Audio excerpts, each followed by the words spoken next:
Hello, I'm Arthur Kent. Welcome to History Undercover. At the height of the Civil War, a Washington newspaper complained about widespread prostitution in the nation's capital, where an estimated 5,000 ladies were marketing their services to Union soldiers. Down south, Nashville was described as a magnet for wayward women and a breeding ground for disease. In other words, yes, there was sex during the Civil War, a subject that has been thoroughly documented by author and physician Thomas Lowry. Our program, inspired by Lowry's research, peeks beneath the covers of both the blue and the gray. Join us as History Undercover presents Sex in the Civil War. Was she a strumpet or a spy? She seemed to like the generals. It was a war where winning a battle and capturing a city was only half the fight. The army was confronted with a social enemy that threatened its very existence, the women of the town. Some women wrote love letters that could make a soldier blush. They were pouring out their deepest feelings, and these were often sexual feelings. Others spread maladies which made the bravest men cringe. Syphilis was usually treated with salts of mercury. A night with Venus, a lifetime with Mercury. These are the stories the soldiers wouldn't tell. The untold stories of sex in the Civil War. It is the most popular, most widely discussed, most hotly debated, most passionately revered era in American history. We know all about the glorious battles, the godlike generals, the epic struggles of citizens and soldiers, the freedom of a people, and the martyring of a president. But what about life when the lights went out? It's something that they might have talked amongst themselves or whispered, but a proper Victorian person would not have written it down because it was a taboo subject. Sex. It happened a lot. This was a big, vigorous, red-blooded, brawling country, and everybody was raising hell, and nobody made any bones about it. More than 50,000 books have been written about the Civil War. And yet hardly a peep about sex. Only one book, in fact, deals directly and exclusively with the topic and reveals the secrets that have long been hidden in history's closet. Somehow the Civil War has become our holy war, and nobody did anything bad in it. And there has been an enormous amount of revisionist history in which the Civil War has been sanitized, has been made into a religious experience. In our written history, it was an era of gallant gentlemen, proper ladies, and a romanticized ideal of love. Social behavior reflected the mores of America's Puritan heritage. And in this vein, the official record has been thoroughly cleansed. The idea that somehow the people in the Victorian age were more constrained than we are, it was probably the other way around. The availability of women of easy virtue, who went under many different names, were everywhere. And the soldiers discovered this very quickly when they got away from home.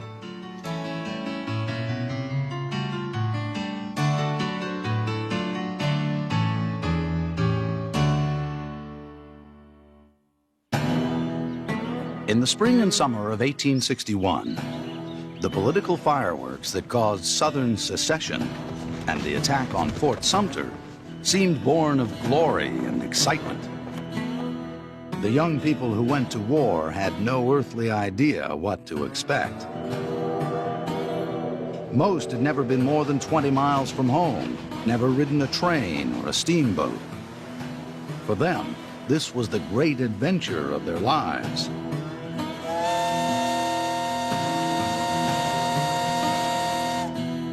But the reality of war set in quickly. It was, as they say, 99% boredom and 1% pure, unadulterated hell. On the battlefield, soldiers were true heroes. But behind the lines, boys were boys and girls were girls. Many of the boys had never had a drink of alcohol, much less gambled of any type. And they soon found out in these army camps that it was could be a very sinful place, to say the least.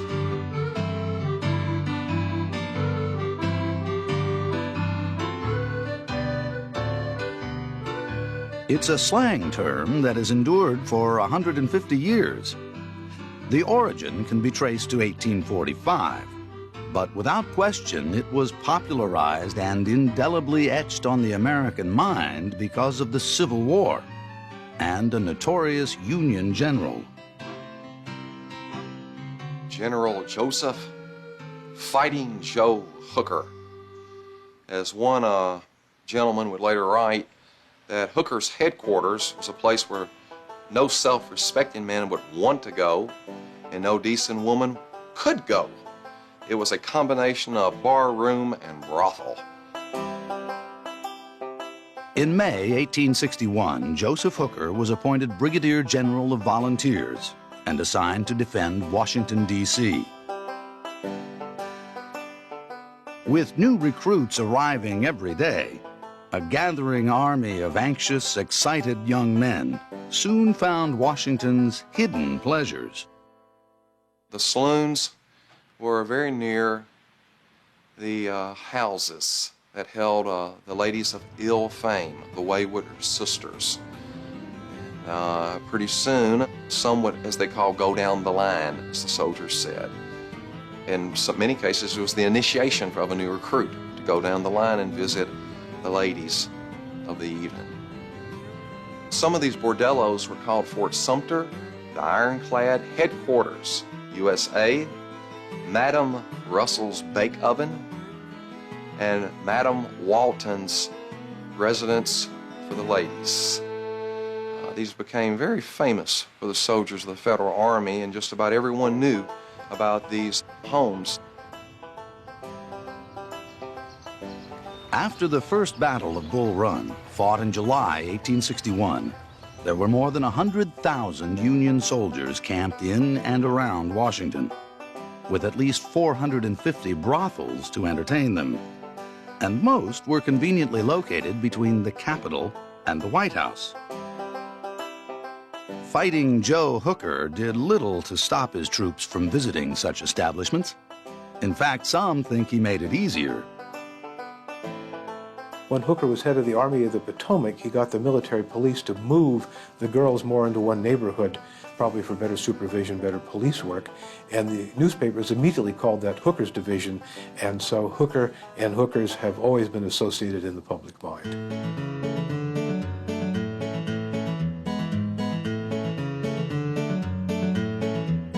There was a European tradition of families going to war with the soldiers, supporters of the army, called vivandières and cantinières.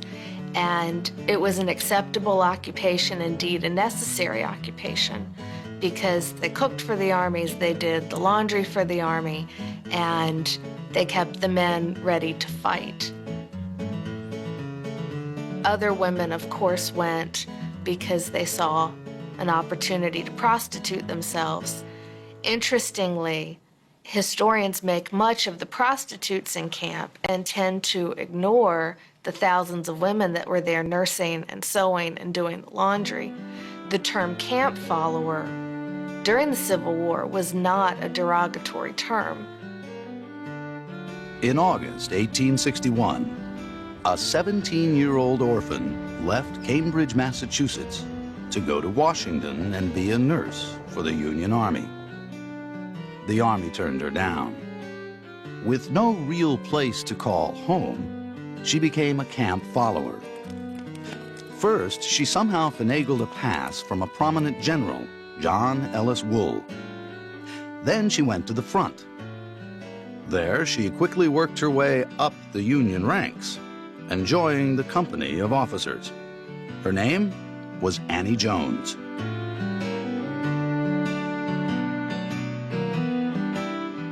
This may or may not be a photograph of Annie Jones. Because of her elusive nature, we don't really know what she looked like. But we know what she did. The officers would let her come into their camp. You would place her in a tent, or she stayed with the officers in their quarters. 17 years old. Annie Jones became a poster child for sex in the Civil War. She was somewhat of a Union Army groupie, the original good time girl. And over the next 4 years, her antics would create a legacy of rumor, innuendo, and scandal.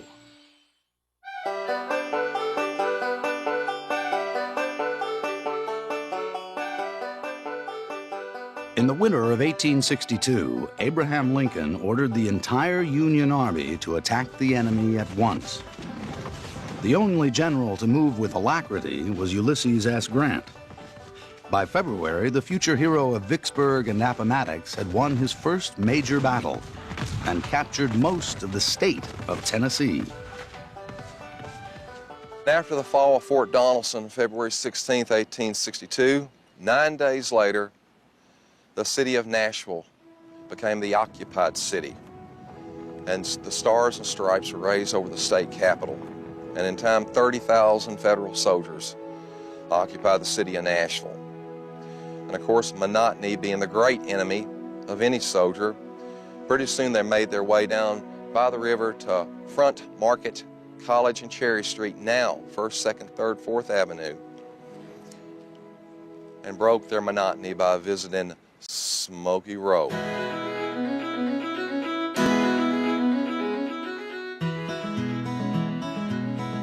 Before the war, the city of Nashville had become known as the Athens of the South. It was a major commercial center where railroads and steamboats converged. Rivaling the commerce was the industry of the mind.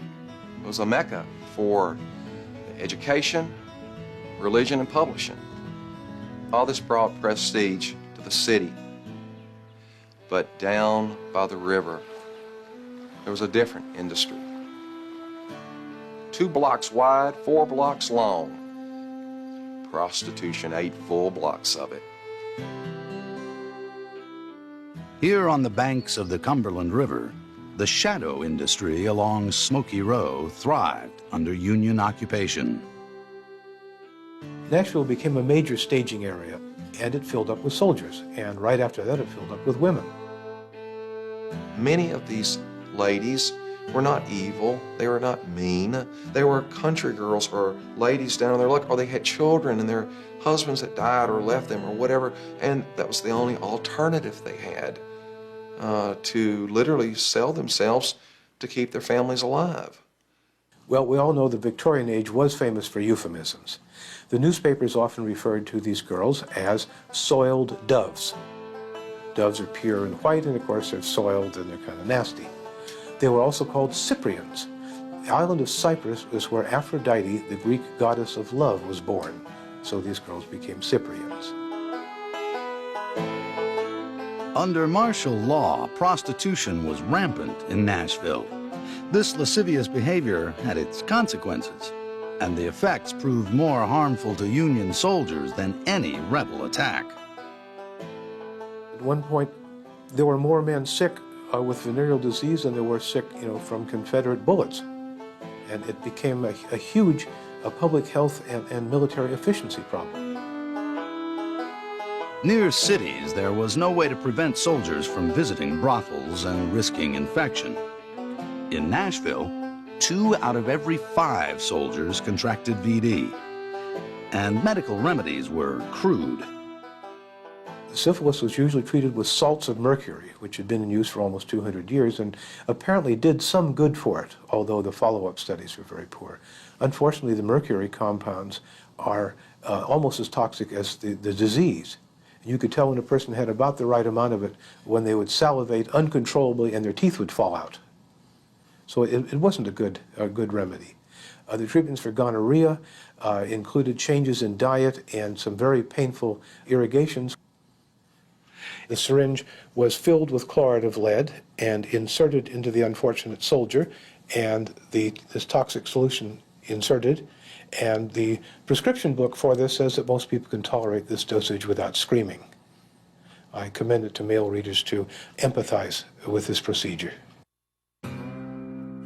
Treatments notwithstanding, the rising incidence of VD among men and women prompted a call to action. Throughout 1862, Army officials waged an undeclared war against the wayward sisters of Nashville. It would be a long struggle with many heated battles and eventually a unique truce that would have lasting consequences for the Union Army and the city of Nashville.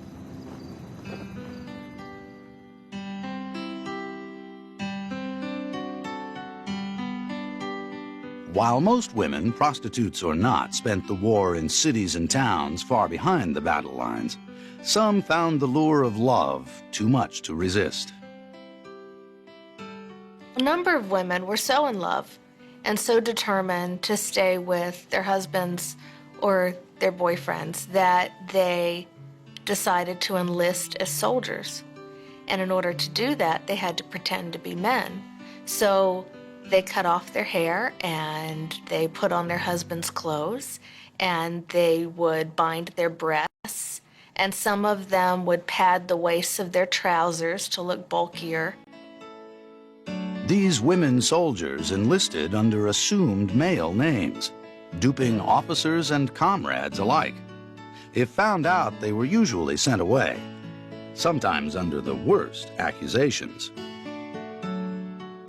Oftentimes, bona fide women soldiers, when they were found out to be women, were accused of being prostitutes. It was a common charge leveled against women found in uniform. While not all of these women followed the Army for love and sex, many found it nonetheless and managed to keep it secret, at least for a while. One such woman was a corporal in the Army of the Potomac. Her name is lost to history, but what she did is well documented.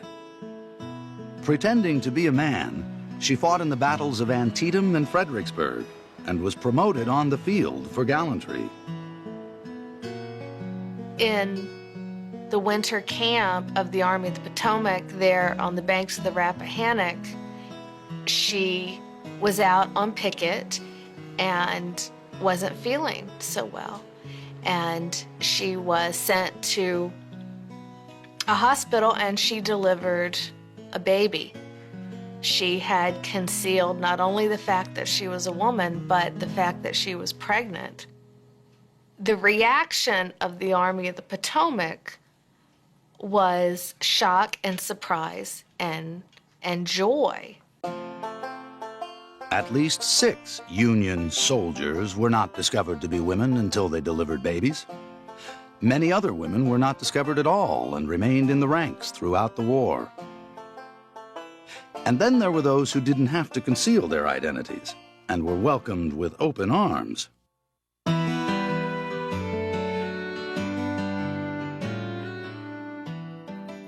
In October 1862, after the devastating summer campaign that culminated in the Bloodfest at Antietam, young, attractive Annie Jones wandered into the Federal Army camp surrounding Fairfax Courthouse, Virginia. There she befriended Union Army General Franz Sigel and became a guest at his headquarters. For her duty, Annie, now all of 18 years old, was rewarded with honorary oak leaves, the insignia of a major. But it wasn't long before she left Sigel for the tent of another Union general, Julius Stahl. Major Annie Jones, it turned out, had a thing for generals. What followed was a series of peccadillos and sexual exploits which would land Annie and her conquests in a lot of hot water.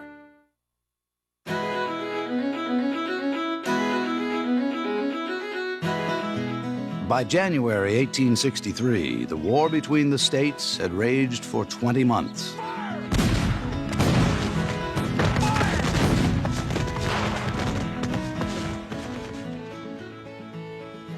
But in Union-occupied Northern Virginia, a war between the sheets had just begun.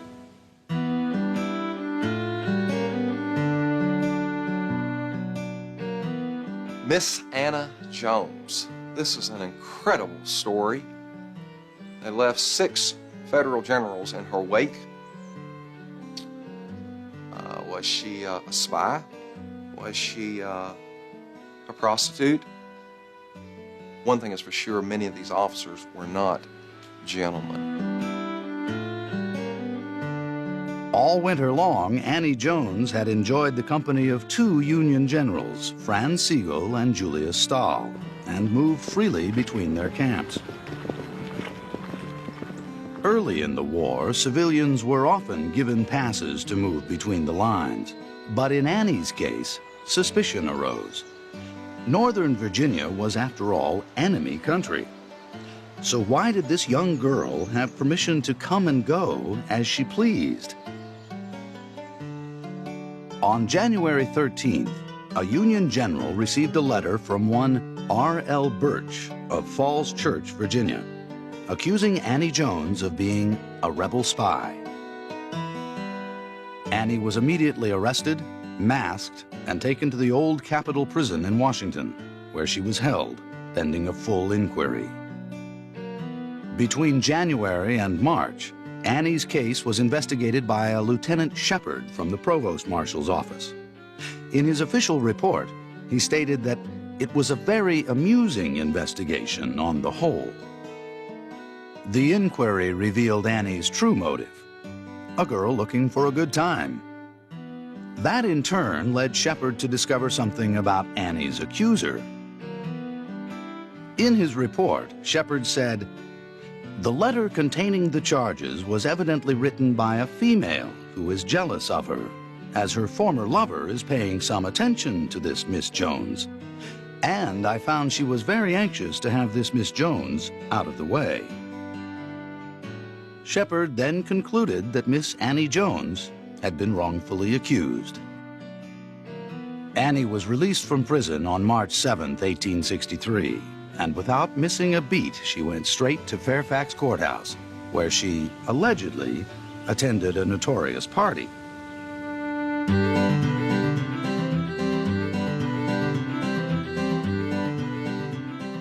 Fairfax Courthouse was the headquarters for Brigadier General Edwin Stoughton.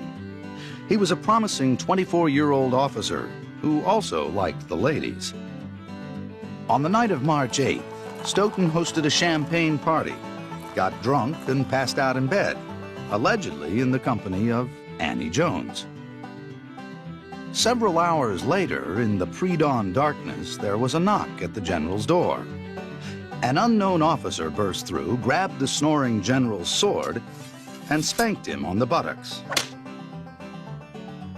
The intruder asked the general if he'd ever heard of Mosby, the notorious gray ghost of the Confederacy. "Yes," said Stoughton, "I know Mosby.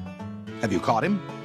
And to that the officer replied, "No, I am Mosby, and I have caught you." General Stoughton was now a prisoner of war, and Mosby was a Southern hero. Annie Jones apparently slipped away that night, but rumors soon circulated that a young woman had aided Mosby with information about Stoughton. A month later, under renewed suspicions, Annie signed an affidavit swearing she would stay north of the Potomac River. It was a pledge she'd keep for at least a month, maybe 2.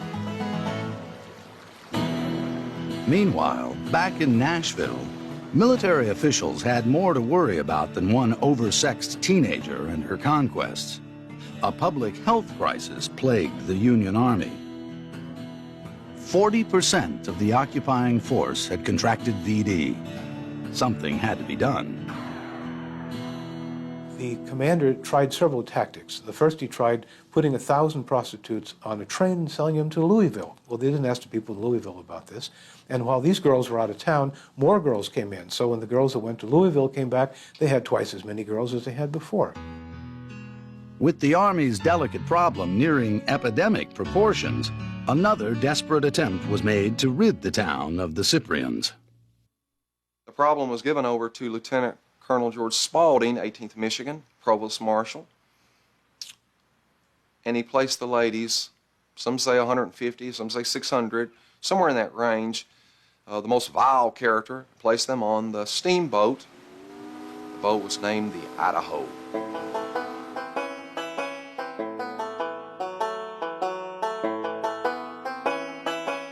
The Idaho was a brand new passenger ship, owned and captained by a river pilot named John Newcomb.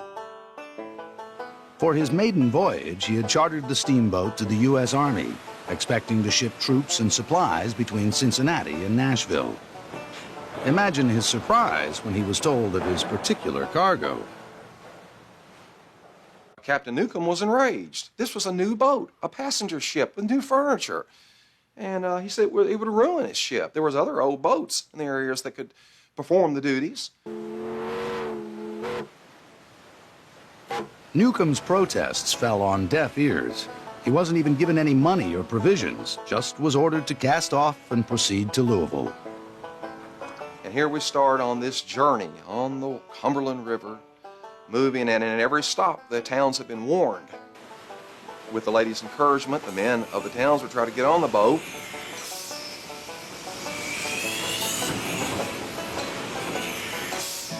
The people of Louisville refused to accept the boat's passengers, so the Idaho was redirected to Cincinnati. Same result. Finally, after waiting in the middle of the Ohio River for 10 hot July days, Newcomb was ordered back to Nashville. By the time he returned, his brand new steamboat was a mess, a den of squalor. His boat was damaged severely. And he said the reputation had been ruined, and in fact, it was now called the Floating Whorehouse. With the return of the Idaho and its undesirable cargo, the military government of Nashville was stumped. Nothing had been solved. And at this point, the commander threw up his hands and turned to his chief doctor and said, "You do something about it." And to his great credit, he did.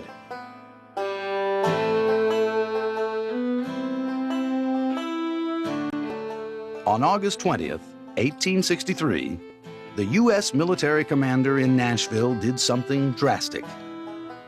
He legalized prostitution. In a memorandum, he outlined that the ladies would be registered with their names and residence, and a board of examiner would test them every 2 weeks to make sure of their cleanliness at a fee of $5. And if they were sick, diseased, they were sent to the hospital. 2 Army hospitals were designated to isolate and treat those found to be infected with VD. Well, it's my understanding that hospital number 11 was the hospital for women. And there is a famous photo which shows white women doing the laundry. And that almost confirms it, because at that time in Nashville, white women didn't do laundry. The men's infirmary was hospital number 15, known as the Soldiers' Syphilitic Hospital.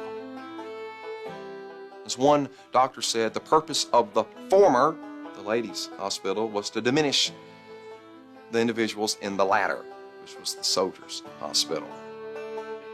While medical treatments for VD remained crude and primitive, quarantining the afflicted proved to be very effective. They reduced the VD rate to about 4% from 40%. Even more girls came into town because the word spread that you could go there and stay well and be well treated, and you wouldn't get sick and die from VD. And it made money because they charged a license fee to the girls, and that was enough to cover the whole cost of the project. So in essence, Nashville has the dubious distinction of being the first city in America to have legalized prostitution. And believe it or not, it was successful.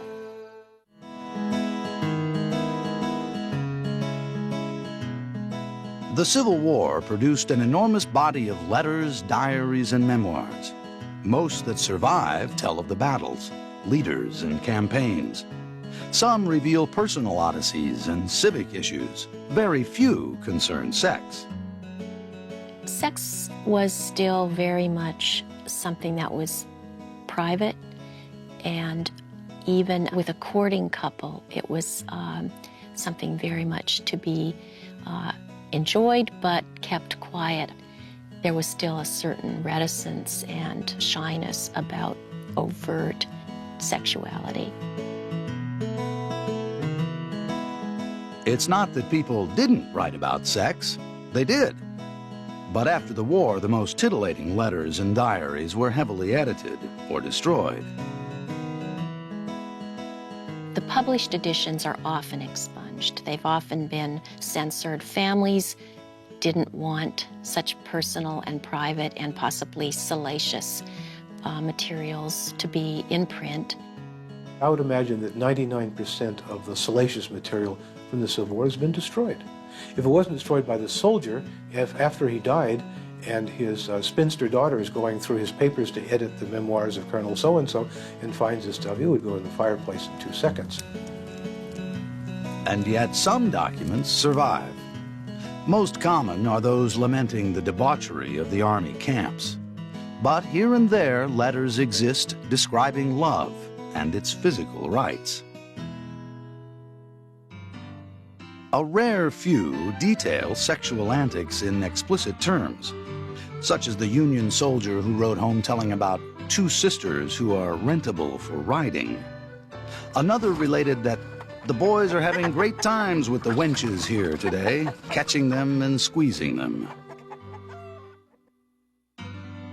Some explicit letters were penned by women. One in particular wrote some very steamy prose to her soldier husband. She said, "My mind dwells on the treasures we will have when you come back, embracing each other on the sofa and bed. I never felt so good as I did the first time I laid on the sofa." Husbands and wives were husbands and wives. There's lots of love letters which are quite explicit. The wife would write to the husband, "You've got to get a furlough and come home, and I want to do it on the sofa again with you." More often, writers employed the playful euphemisms of the Victorian age.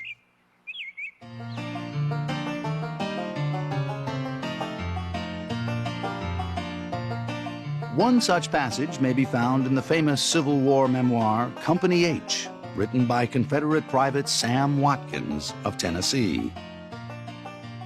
There's a portion of the book, Company H, where they're in Georgia, and they visit a home where they're fed. And it goes like this. If I'd had a better supper than that, I'd forgotten it. They had fried chicken, potatoes, butter, regular butter. And to cap the climax, 2 handsome daughters. I know that I have never seen 2 more handsome daughters. Well, they looked good enough to eat. Pretty soon our plates were filled with tempting food and our tumblers with California beer. Finally, the lady said, "Mister, have some butter." He said, "Well, madam, there's nothing I love so much as warm biscuit and butter. I thank you for the butter." I dive in. I go at it a little too heavy. The lady hinted in a delicate way that they sold butter. I dive in again. The cake of butter was melting like snow in a red hot furnace. The lady said they sold butter to the soldiers at a mighty good price. I dive in again. And the lady said, "I get $1 a pound for that butter." And I remarked with a good deal of nonchalance, "Well, madam, it is worth it." In his memoir, Sam Watkins states as a fact that he did not buy any butter. But while he dined in Georgia with a farmer's daughter, Annie Jones was back in Northern Virginia, violating her sacred oath.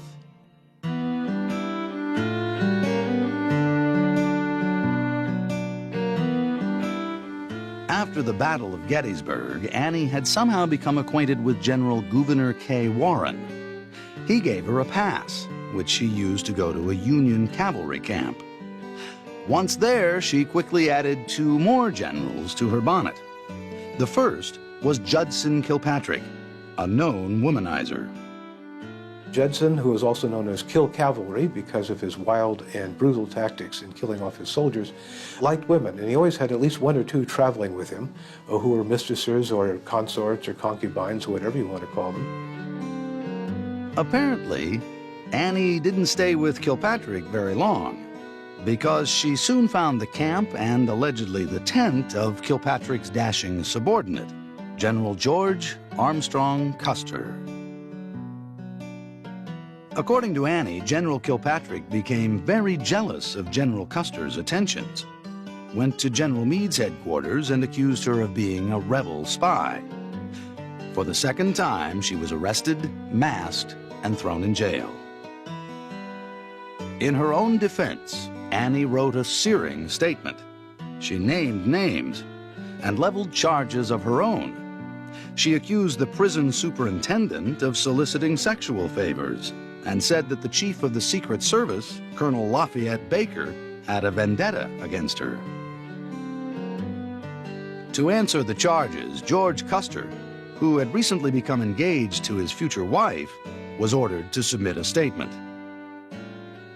Somewhat reluctantly, Custer admitted knowing Annie Jones, but he denied sleeping with her.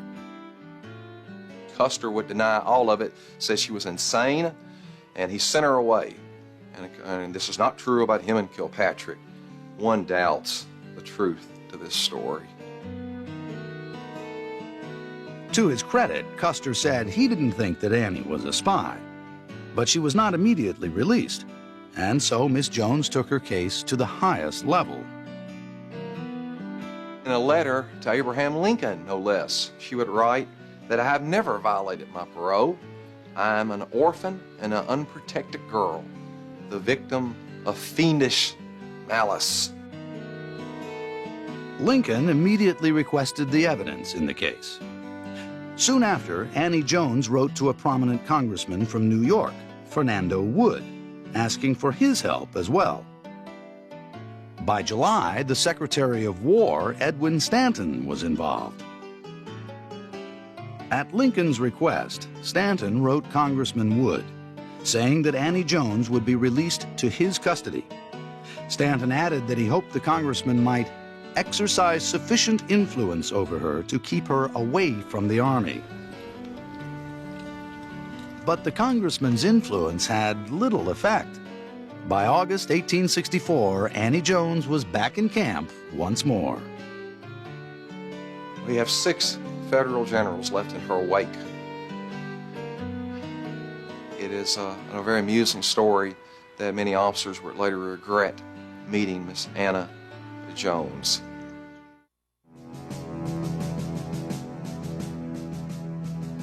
In the hallowed lore of the Civil War, one might assume that most of the published literature of the day was either patriotic or religious. But what may surprise people is that a lot of it was patently pornographic. This was hardly a period where sex was invisible. It was quite readily visible on city streets and in towns across America. Well, I was amazed to find that during the Civil War in the city of New York, there was an enormous industry publishing pornography. And they would send out their catalogs in the usual plain manila envelopes to the soldiers.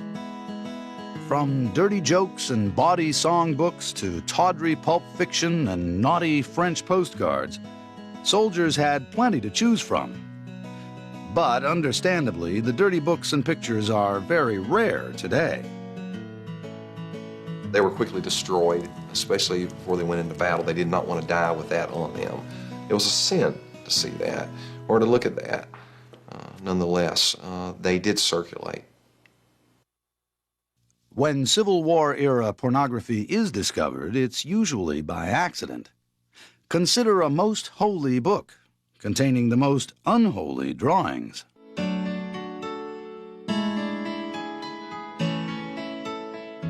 This extraordinary Civil War Bible belonged to an unknown soldier. Today, it resides in an anonymous collection. This is the first time it has ever been publicly shown. The Bible was found about 30 years ago in the rubble of a raised brick building in downtown Nashville. It is thought that the building might have been the infamous Hospital No. 15, the soldiers' syphilitic hospital. The front of the Bible is like any other pocket testament. But open the back cover, and a soldier's secret is revealed. First, a braid of hair, carefully stitched onto an end page. There's nothing startling about this. Such keepsakes were common in that era. But some numbers are written around the braid: 75, 76, 67. It seems to be a code. Turn the page, and the code is explicitly revealed. In crude fashion, the soldier who carried this Bible drew two lewd pictures inside the back cover. Around the pictures are dollar signs, and the numerical codes matching those around the braid of hair. It's believed that the pictures and the code may refer to one of Nashville's own soiled doves. Perhaps the soldier was in love with a prostitute. It is so rare to find any soldier's drawings of nudes. It's just unbelievably rare. And to have a drawings of nudes in the back of the Holy Book is blasphemous.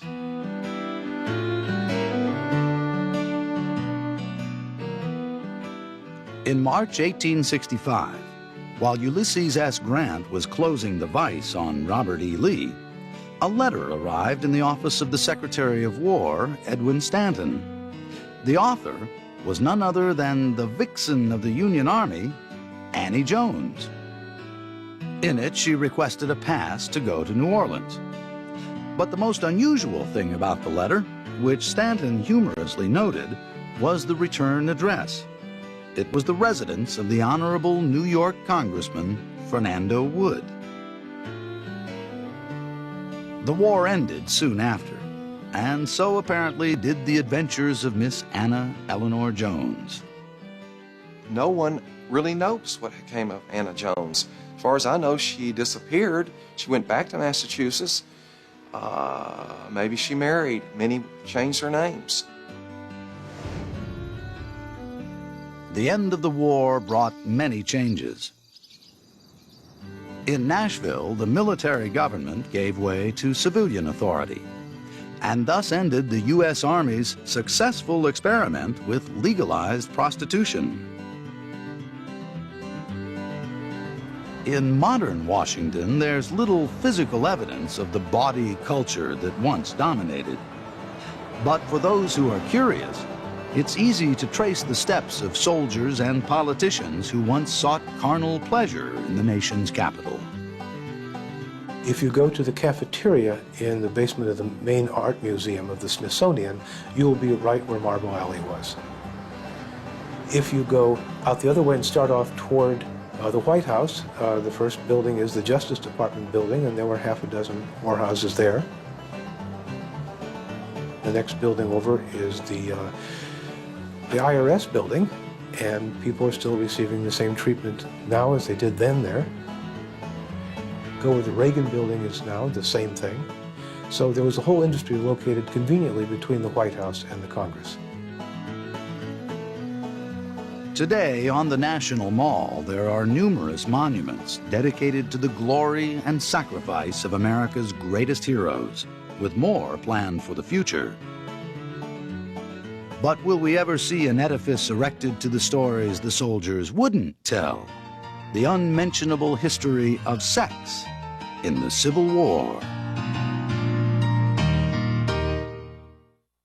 General Joseph Hooker, who concentrated prostitution in one area of Washington, had a distinguished military career, eventually commanding the Army of the Potomac.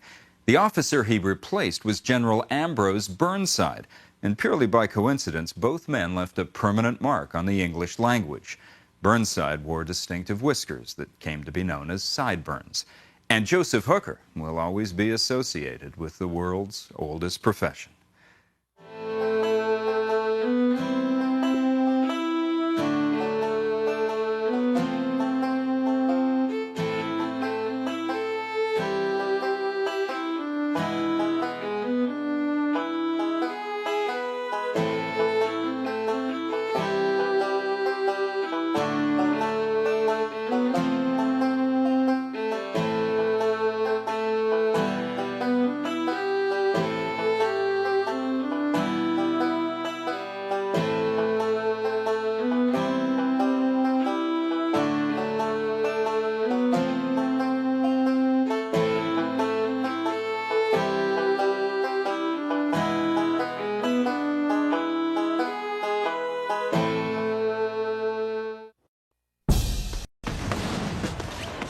It was a time of bloodshed, deprivation, and suffering. It was also a time of sexual excess and carnal indulgence. Well-respected officers became embroiled in notorious scandals. The general was known as a rake. He had had weakness with women. Vice became big business. You could buy pornographic pictures. You could buy pornographic novels. And soldiers found refuge in back alley brothels. When the Union soldiers took over New Orleans, sex was everywhere. Prostitutes were everywhere. These are the untold stories of the war between the sheets. The further tales of sex in the Civil War. Next.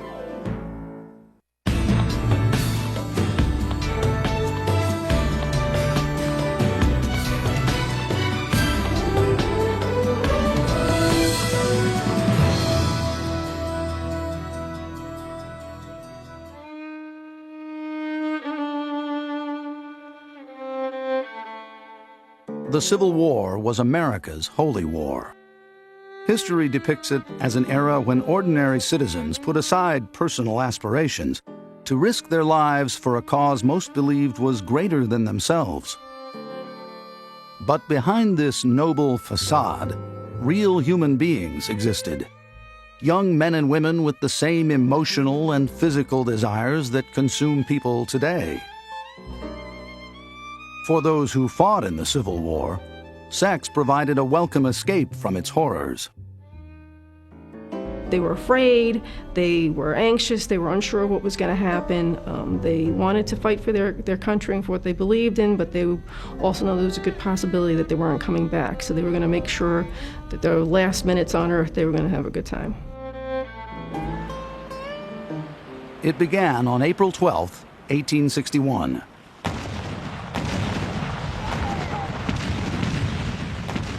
Confederate artillery opened fire on Fort Sumter in Charleston Harbor, South Carolina. After 34 hours of shelling, the Union defenders surrendered.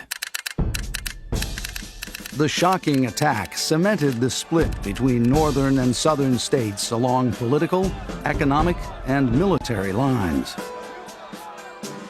When it came to sex, however, wide-ranging differences had already been defined. Not by politics, but by class. Moralists and televangelists are always telling us that we're living in an era of Sodom and Gomorrah and loose morals and falling family values. But I think the evidence, which has been concealed for many years, that it's much more open during the Civil War than it is now. This somewhat surprising attitude towards sex was most prevalent in America's working-class communities. The working classes had a very different attitude about sex than the middle and upper classes did. They were raised differently. They were raised in very crowded areas. They saw often their parents having sex because they lived in one-room areas, so they weren't as put off by sex as the middle class was. It wasn't as scary to them because they understood it from a very young age. For the most part, the working-class female did not deny her sexuality. Premarital sex was fairly common. If a woman got pregnant, she was expected to marry the father. To prevent pregnancy, various methods of contraception were available. The Civil War pornography catalogs usually had several different types of condoms for sale, including French ticklers. There were many, many ads for abortion clinics and abortion powders. This is a vaginal syringe. This was used for women for douching, or more often than not, it was a form of birth control. Sometimes it was filled with whiskey, sometimes it was filled with lemon juice, sometimes it was a mixture of other things. The idea was to remove the sperm from your body. The woman would fill the syringe by unscrewing this, pouring it inside, and then she would inject herself with it, preferably immediately after sex, because it didn't work well if you waited too long. Avoiding pregnancy was perhaps less of a concern for unmarried women in the middle and upper classes, who tended to have fewer premarital encounters. More often than not, their sexual behavior was influenced by a puritanical code of religious and social constraints. It was either the virgin or the whore. So young women who did engage in sexual activities were considered fallen women, were considered damaged marital goods, and might therefore not be able to make a good marriage unless it was with the man that she had had the sexual relationship with before marriage.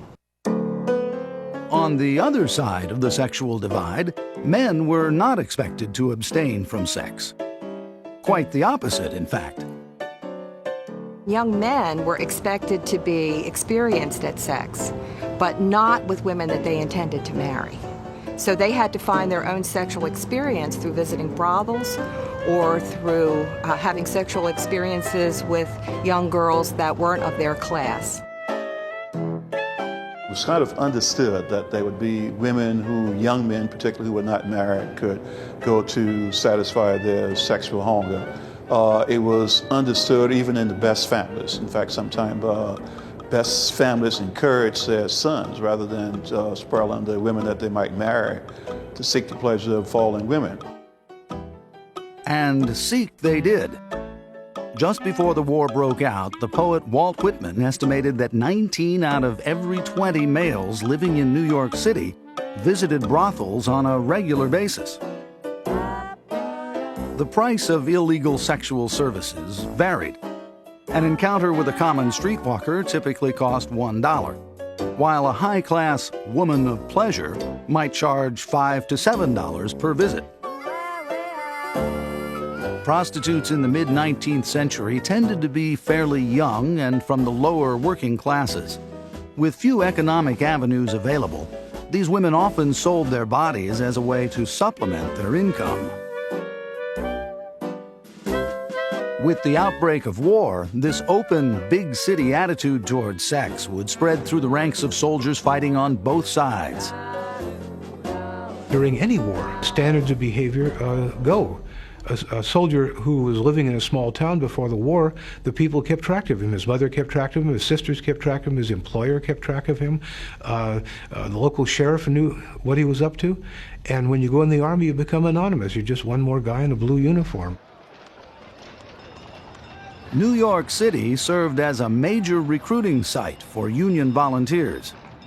For many of these troops, the time spent in New York was their last hurrah before heading off to war. They had nothing to do other than drill, and when they had time off, they usually drank heavily and almost always got involved with a woman at some point or another. They'd go to concert saloons like Harry Hill's, which was very well known in New York City. They'd go to a dump like John Allen's Dance Hall if they were interested in the lower class. They could go to the place called the Armory Hall, which was run by a guy named Billy McGlory. He not only offered very young girls for sale at this dance hall, he also had effeminate young boys dressed as women. In the city's fashionable Soho district, a collection of stylish brothels catered to the more discriminating and wealthy officer corps. You didn't just go there for sex, you went there to be entertained. The women were very accomplished, they were very educated, they sang. It was a whole evening you spent there to be entertained, from dinner and singing and dancing and smoking and drinking, right up to eventually having sex. But consorting with prostitutes was hardly unique to the Union Army. Down in Dixie, the war soon revealed that the image of the chivalrous Southern gentleman was sometimes just that, an image. Nowhere was this more evident than in Richmond, Virginia. It was one of the South's most beautiful and important cities. Its status was reflected in its designation as the capital of the Confederacy in May of 1861. But in a matter of months, everything changed. Newly arriving soldiers and political figures swelled Richmond's population from under 40,000 to over 100,000. Large military encampments sprouted up in and around the new Confederate capital. Prior to the war, it was socially improper for an unmarried Richmond woman to visit alone with a man. Now, with the ready availability of so many soldiers, the temptation proved hard to resist. One 16-year-old woman who kept a diary during the early years of the war reported a lot of activity back and forward visiting the camps during one 3-week period in the spring of 1862. She entertained Confederate soldiers who visited her in her home on 3 or 4 separate occasions during that time, and then also made visits to camp, and on one occasion even visited a soldier's private quarters. But bold, starry-eyed girls were not the only females to frequent the camps. Guys bring women into camp and introduce them as their wives, and they're really prostitutes. And they're known in the community as prostitutes, and they have these women stay in the camp with them. Elsewhere, in Richmond's stately mansions, the sexual dance was more subtle. Flirtatious debutantes delighted in entertaining the many Southern officers stationed in the city. They threw parties frequently when officers were in town. They conducted amateur theatricals. They escorted different officers to church every week, did the best they could to keep up the spirits, make themselves highly visible among the officer corps of the Confederate Army. One of Richmond's most desirable debutantes was Sally Buchanan Preston, whom friends called Buck. Vivacious and beautiful, she was just 17 when the war commenced, and as it progressed, she would cast a spell over one suitor after another. Sally Buck Preston was attached in many different episodes to different officers. In fact, I think it's pretty safe to conclude she was a flirt, at the very least, and had relationships with probably a half dozen different officers, some of them prominent and famous, others of them not so famous. Sally's sex appeal was undeniable and irresistible. A close friend described her as having a knack for being fallen in love with at sight and for having never been fallen out of love with. But this power over the opposite sex carried a price and would soon cast a dark shadow over the young debutante and the men who desired her.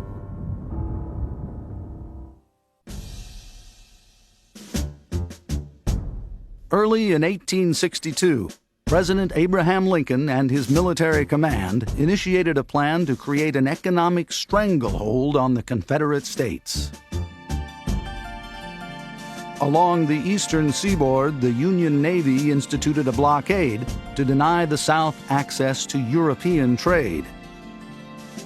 At the same time, a combined force of naval and army units descended upon the Mississippi River.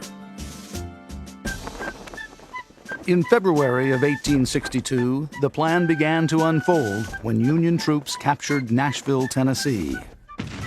Then, on April 25th, the Union Navy, led by Flag Officer David G. Farragut, overwhelmed the Confederate defenses and captured New Orleans. With a population of over 170,000, New Orleans was the largest city in the Confederacy. The Union Army assigned roughly 15,000 soldiers to the job of maintaining control.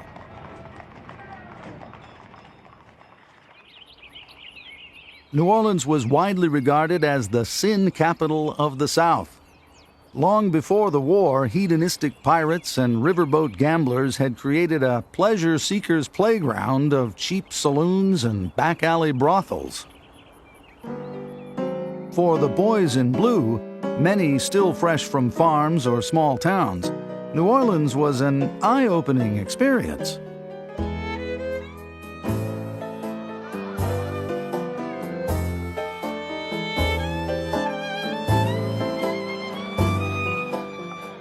When the Union soldiers took over New Orleans, sex was everywhere. Prostitutes were everywhere. It was an accepted part of New Orleans society.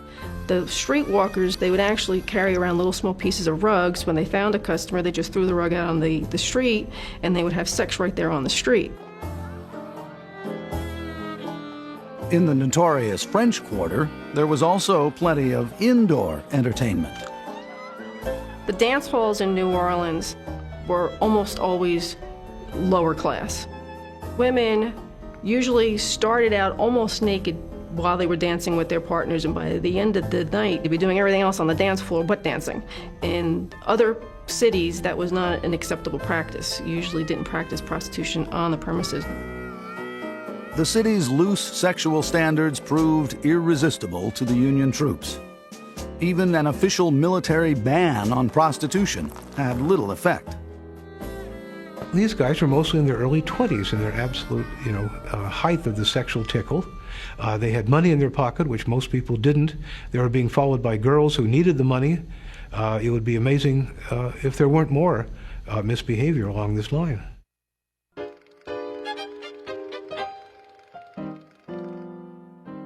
The Union Army's first military commander in New Orleans was Major General Benjamin Butler.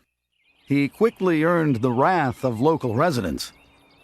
First, he defiled the city's famed statue of Andrew Jackson by having it etched with the words, "The Union must and shall be preserved." Then, Butler ordered a Confederate sympathizer hanged for tearing down a Union flag. He felt that if I am tough at the beginning, it will prevent any outbreak of violence by the civilian population, which will result in even more people being home. To his surprise, Butler met continued resistance, not so much from the city's male population, but from its upper-class women. These respectable Southern ladies antagonized the Federal troops by spitting at them and pouring urine-filled chamber pots on their heads. As an ironic and supreme insult, they were said to have flashed their genitalia at surprised Northern officers. At that point in time, women had no political power. And so they figured that they could get away with saying and doing really uncouth things, but nobody would do anything bad to them because they were ladies. General Butler did not want to cause a riot or insurrection by arresting society ladies. Instead, he took the unusual step of issuing Order Number 28, famously known as the Woman's Order. Essentially what it says is, if you women of New Orleans calling yourselves ladies continue to behave in this way, you'll be liable to be treated as a woman of the town plying your avocation. And so essentially what he threatens to do is make these respectable Southern women into public women so that they can be treated in the same way that prostitutes are treated. And this is enormously controversial. Butler's threat to detain and imprison the city's society ladies as common streetwalkers made him a hated man, not only in New Orleans, but across the entire South. Confederate President Jefferson Davis declared Butler an outlaw, and a Southern newspaper even put a price on his head.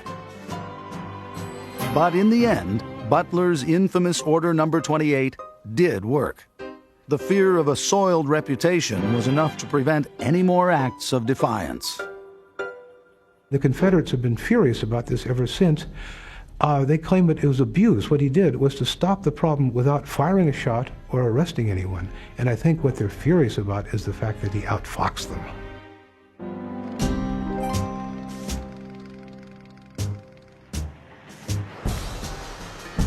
On June 6, 1862, another major port city along the Mississippi River fell to the Union Navy, Memphis, Tennessee.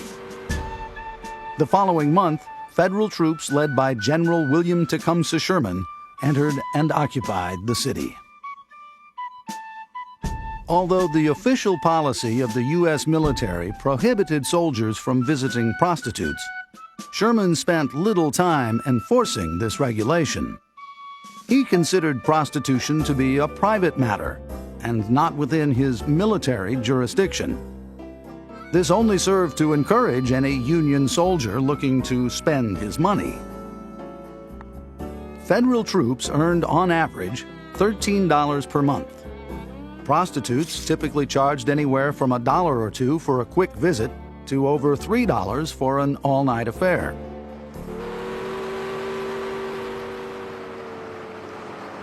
Unlike in New Orleans, there were not enough prostitutes in Memphis to satisfy demand.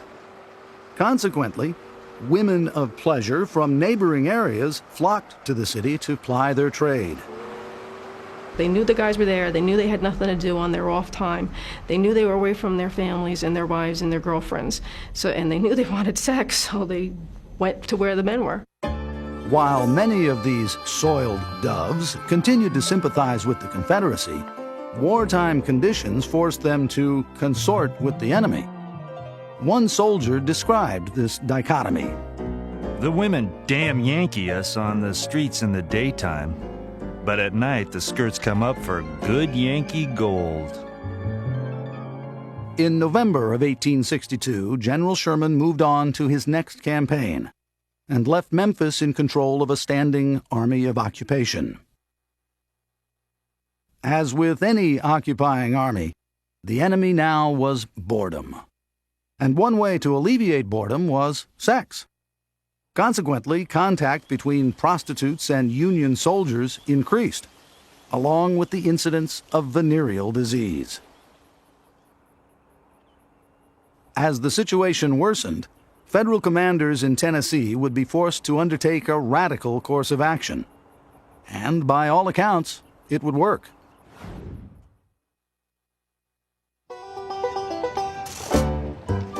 For the thousands of Civil War soldiers living in military encampments, letters to and from home provided a welcome distraction from wartime duties.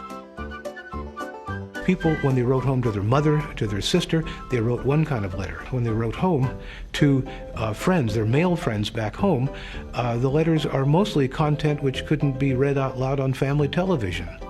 They were very graphic. They were full of drawings like you might see in a men's room in a service station. They were very earthy. You ought to have been with me at Christmas. I, together with several other officers, went over to Petersburg, got drunk and f***ed out. We stayed 2 days and nights. You ought to have seen me going to bed with a gal. I'll tell you, it's a heap better than sleeping with a man. I hope you'll be in Charleston when this letter reaches you. You will have lots of f***ing, I hope. There's 4 whorehouses here where a man can get a single jump for $3, $5 for all night. Steamy letters, however, were not the only mail soldiers looked forward to. There was also salacious material of a much more commercial sort.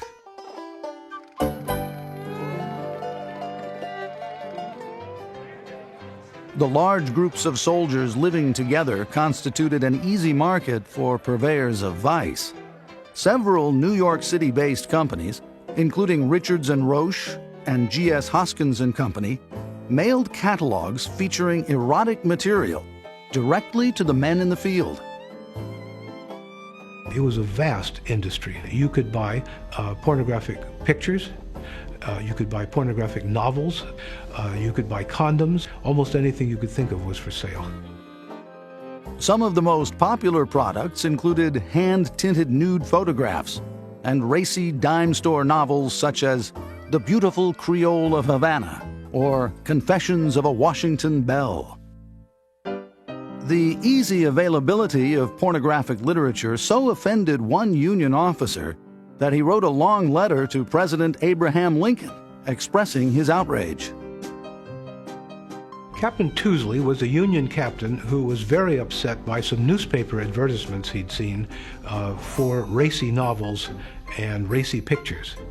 And he cut out a clipping from a newspaper and sent it to Abraham Lincoln, saying, "Dear Mr. President, this kind of thing is undermining the morals of our soldiers, and I want you to do something about it." And we found no record of Lincoln responding to this. I think with a major war and a number of political crises, he probably had his hands full without worrying about the pornography industry.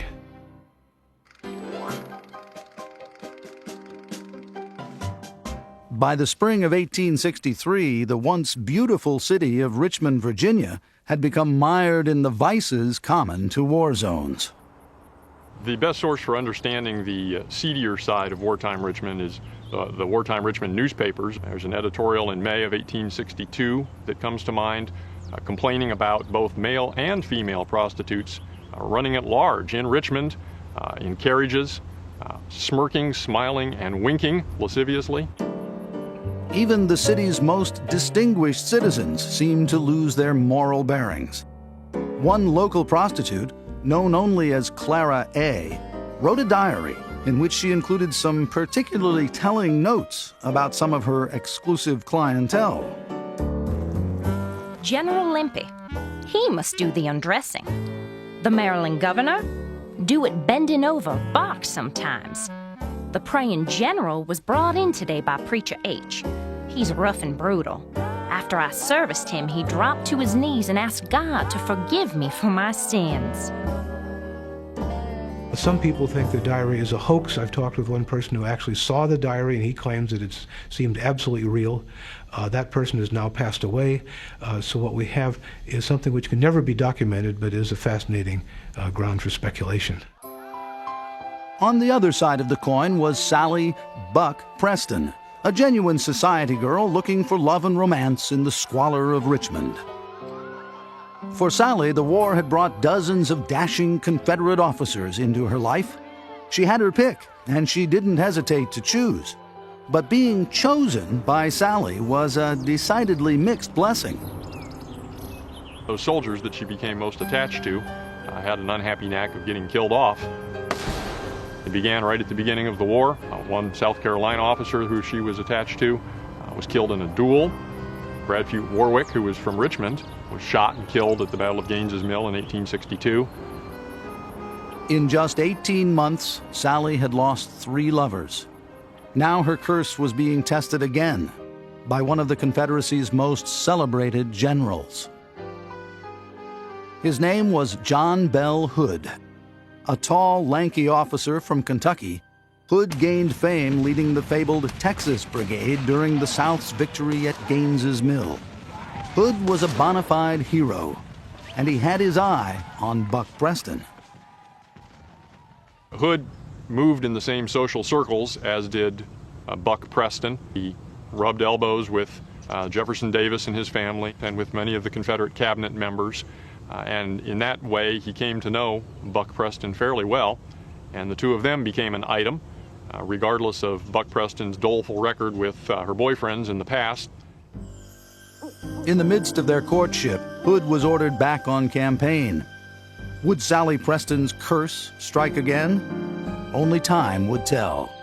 But first, the Confederacy would find itself rocked by one of the greatest sex scandals of the war.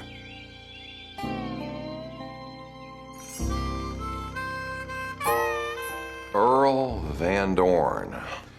He was the epitome of the cavalryman of the day. Brave, bold, in combat, fearless, reckless. Confederate General Earl Van Dorn was one of the South's most renowned cavalry officers. He was also one of its most controversial and notorious. The general was known as a rake. He had had weakness with women. During the war, a widow, 24-year-old widow, had told him, she said, "You need to stay away from the women while this war is going on." He said, "My God, madam, I can't do that. I hate all men.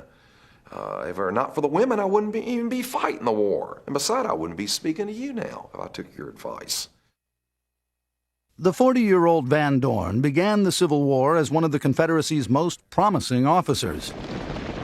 His daring raid on a huge federal supply base in Holly Springs, Mississippi, was a major factor in stopping Union General Ulysses S. Grant's winter campaign of 1862. The following spring, Van Dorn established temporary headquarters in Spring Hill, Tennessee. In this house, then owned by the White family, the general began an illicit affair with a local woman. Her name was Jessie Peters, the wife of Dr. George Peters. Conveniently, the doctor was often away on business. Jessie Peters would ride up to General Van Dorn's first headquarters. In her carriage, walked through the front door, asked to see the general. Mrs. White says she would bring him down. She says, "Never mind, I'll go up there." And stayed with the general in his headquarters for over an hour. And this occurred again, next time for over 2 hours. Van Dorn's behavior offended the sensibilities of his hosts, and he was asked to leave. The general relocated his headquarters to another home nearby. Here, Van Dorn continued his affair with Jessie Peters. But rumors were beginning to fly, and Jessie's husband discovered the illicit relationship. On May 7, 1863, Dr. Peters rode over to Van Dorn's headquarters to confront the general.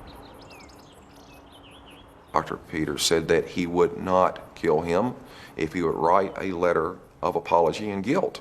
And Van Dorn said that this would hurt the cause as well as his reputation.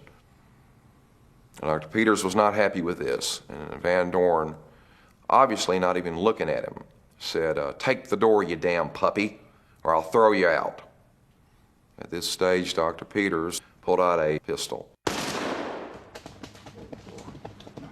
Dr. George Peters immediately fled to the north. He maintained that the general had violated the sanctity of his marriage. He was never brought to trial. Van Dorn's shocking death was front-page news throughout the South and the North. Needless to say, he placed personal gain over his command. He did not lead by example. One newspaper would write that wine and women ruined him as it has ruined many others.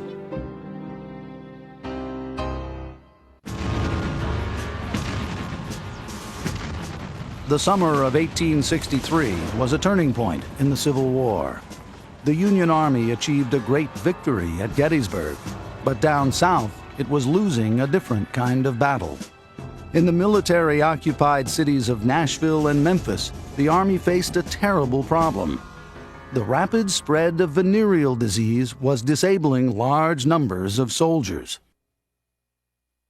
The military commanders are trying to run a war. To have a war, you need soldiers. And at one point, maybe a quarter of the soldiers in places like Memphis and Nashville were sick with venereal disease. Well, even before they marched out of town to fight the Confederates, they had 25% casualties.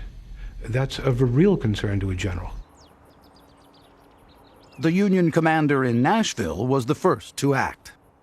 In the summer of 1863, General R.S. Granger issued Provost Order Number 21.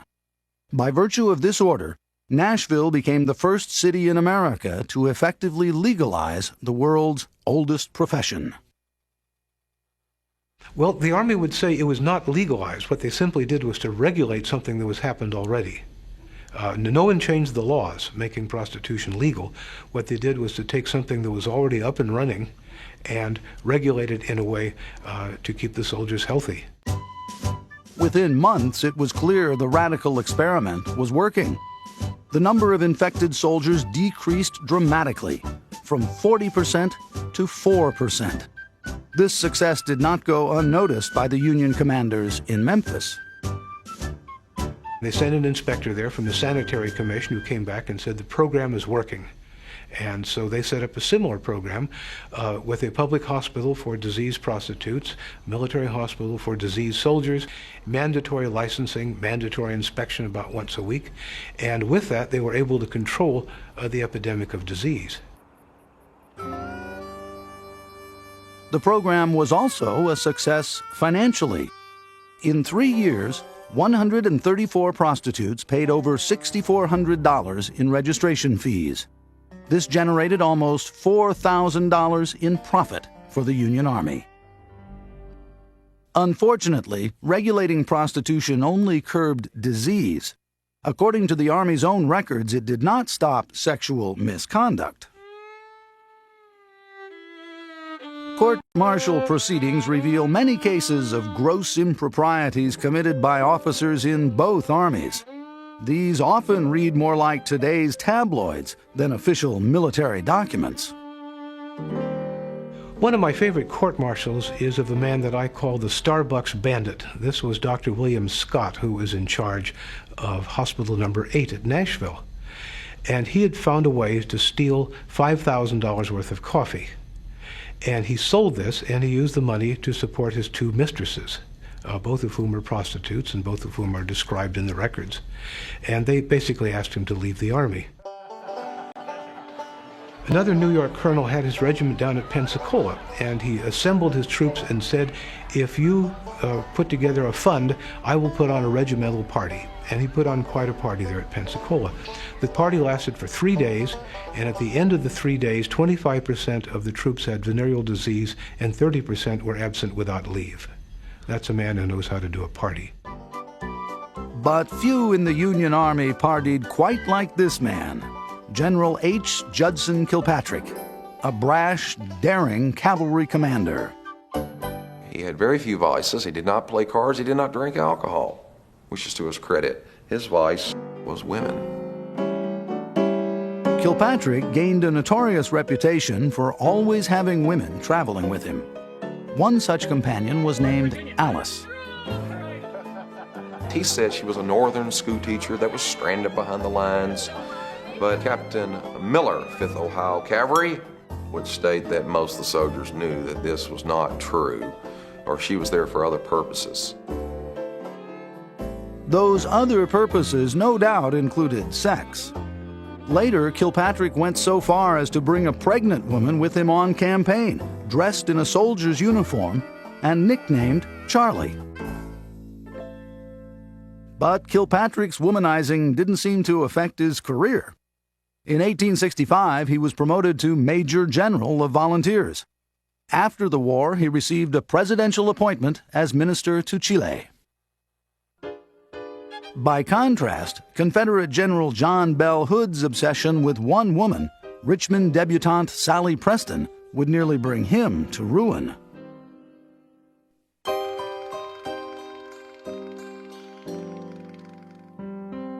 By the fall of 1863, some of Sally Preston's friends were beginning to wonder if being her lover was a terrible curse. Several of her ardent suitors had already died in the war, and now the curse was nipping quite literally at the limbs of her latest admirer, the dashing John Bell Hood. After meeting Sally, he went to the Battle of Gettysburg and lost the use of his right arm. 2 months later, in the Battle of Chickamauga, Hood lost his left leg. Upon hearing the news, socialite Mary Chestnut said the obvious to her good friend Buck. Hood was always lucky until he met you. Hood returned to Richmond to recover from his disfiguring wounds. There, through the winter of 1864, he rekindled his romance with Sally Preston. He and Buck Preston did apparently become engaged, although it wasn't an especially formal event. The two of them had singled each other out as their special other, and they did become engaged in February of 1864. However, before any wedding could ensue, the war called Hood once again. Confederate President Jefferson Davis desperately needed commanders. So, despite his wounds, Hood left Richmond with high hopes, both for helping the Confederacy win the war and for winning the heart of Sally Preston.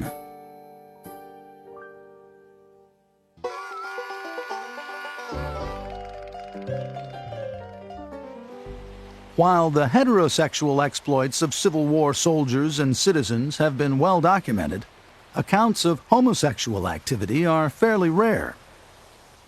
We have one in which 2 officers were court-martialed for conduct unbecoming, in which they were having an argument in the company streets, the corridor between the tents, and it sounds like an argument between 2 queens. One captain was saying, well, you never loved me anyway, and the lieutenant said, well, you've been looking at these other guys. And just from the verbatim testimony, you can see these 2 guys walking up and down, pouting and sulking and calling each other feminine kinds of nicknames. Curiously, significantly more cases involving homosexuality have been discovered in the war's naval records. In the Union Navy court-martials, which we've just started looking at, we found at least a dozen trials, usually either described as sodomy or crimes against nature. And one of the things the Navy did back then was to enlist boys aged 10, 11, 12, this kind of thing. And for men who are interested in young boys, so-called chickens, this was a natural, excuse the expression, breeding ground. Perhaps the war's most well-known homosexual was the era's most celebrated poet, Walt Whitman. Whitman worked as a volunteer nurse in Washington, D.C., helping tend to the thousands of wounded soldiers. Anyone who would go into a Civil War hospital to do nursing ought to be sainted. They were absolutely awful. Whitman would go into these hospitals and help and do the nursing care, bathe people's brows, write letters for them, read to them, this kind of thing. And I suspect he found a few sexual friends there. From Whitman's own diary, he liked rough trade. He liked streetcar motormen, he liked stevedores, dock workers, this kind of thing. Whitman wrote openly about his sexual preferences. His wartime journal recounts dozens of encounters with men. Peter, large, strong-boned young fellow. Driver, I liked his refreshing wickedness. William Culver, boy in Bath, aged 18. David Wilson, night of October 11th, 62. Walking up from Midar. Slept with me.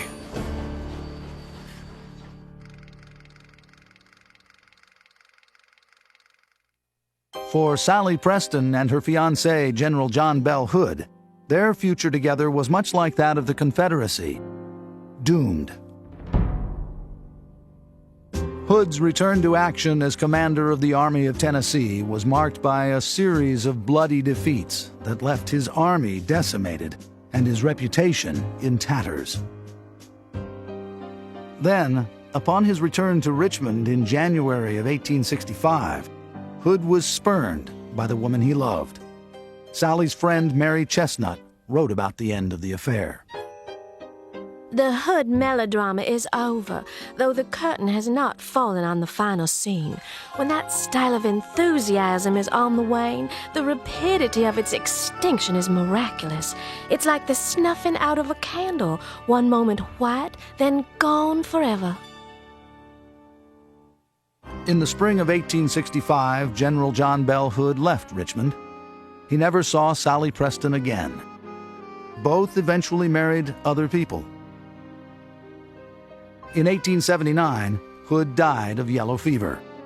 The following year, Sally Preston died at the age of 38, following an operation of an undisclosed nature.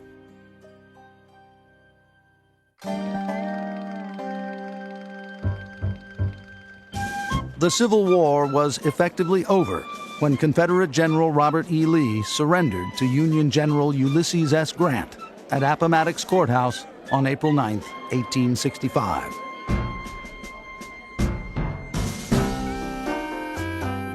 Over the next several months, soldiers on both sides left their posts and went home. In Memphis, the city returned to civilian control, and prostitution was once again outlawed. The regulation was only specifically for the Army itself. So when the Army left and the government came out of Memphis, it was the local government that took over. So they just didn't continue with the regulation. In the decades following the Civil War, Victorian-era sensibilities censored much of the sexual nature of the four-year struggle.